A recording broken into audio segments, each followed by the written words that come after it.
I'm Sean O'Leary. I'm the film production coordinator here in the RTF department at Rowan University, and I'm going to demonstrate the Bolex 16mm reflex camera for you.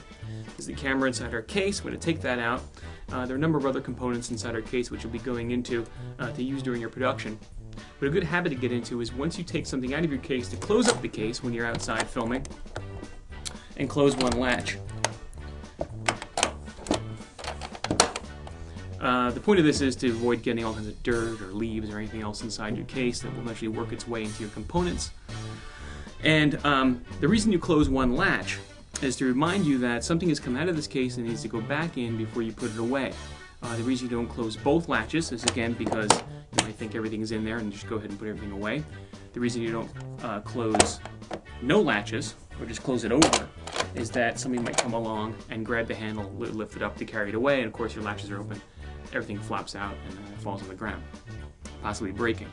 It's not, you might think it's a little bit of overkill when you're just outside filming with this one case, and sometimes it is, but it's a good reminder.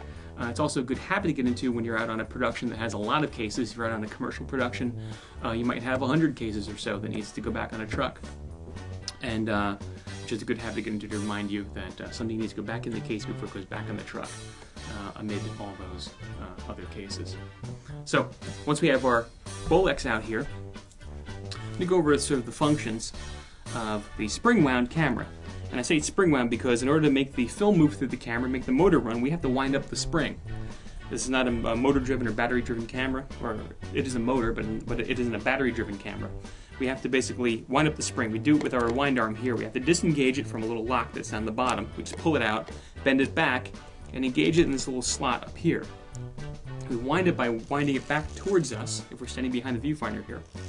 Back towards us like this. And we keep winding until it stops.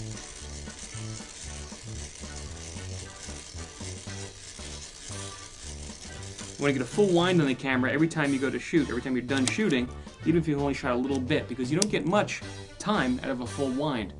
Running at normal running speed, you only get about from 26 to 28 seconds, somewhere in there, of run time from a full wind on this camera. To make the motor go, you can do that several ways. The first way is just out in front here is a little trigger, and if we reach forward and push that down, hold it in, the camera runs until we let it go.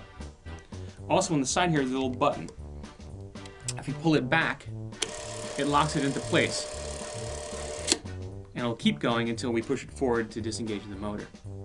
If we push it forward, we get frame by frame. So we can do stop motion animation and things like that. There are a number of other dials and things on this side of the camera, some of which you have to know about when you're shooting normal live action footage. Others you don't necessarily have to, if that's the kind of footage you're shooting, but I'm going to go through everything. It's always good to know what everything is, just so that you know you don't have to worry about it, right? Just for some peace of mind. First thing here, this dial here with these numbers 24, 32, 64, 8, 16, that's your frame rate. That's the speed of your camera, how fast you're running film through it. 24 is our normal running speed for a motion picture camera. And we dial it into this little red dot here, and as long as we're on about 24, we try to get it right in the middle there. It's 24 frames per second. We can go down to 16, or even 8, much slower. Even go back up to 64 frames per second. Much faster and much louder as well. The reason you would go to other frame rates is to do fast motion and slow motion. When you undercrank the camera or run it slower, and then play it back at normal speed, you're going to get fast motion. You overcrank it, running it faster than normal speed, and then play it back at normal speed, you're going to get slow motion.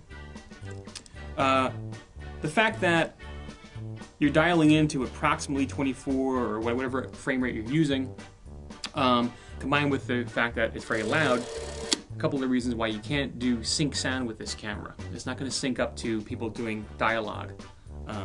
And it's very, very loud, so you obviously hear it on the soundtrack. So this is useful for only doing MOS or filming without sound. These two dials and this lever here have to do with if you're doing animation and stop motion. These dials up here, these reset these two dials, these gauges up in here, which record the number of frames going by. single frames and hundreds of frames going by. So if you had to keep track of each individual frame going by, say if you're doing animation and you had an exposure sheet and to keep track of every single frame going by, that's how you do that. You could reset these back to 0 when you're starting the film. This lever here controls the exposure for when you're doing single frame filming. You have I and T. I means instantaneous. It means every time you push this forward and take an exposure, it exposes it for a preset fraction of a second. Timed means every time you push it forward, the shutter will stay open for as long as you have it pushed forward until you release it and it closes again. Of course, if you're not doing step frame by frame, you don't necessarily have to worry about that. Back here, this lever is sort of a clutch. We have an O and an MOT. It's either in motion or it's off. This engages the motor or turns it off. If it's an MOT, we can run our motor. If it's an O, it turns it off. We can't run our motor. This is just little safeguards if you want to make sure it's not running by accident or something like that. If you had it in the case, you can turn it off.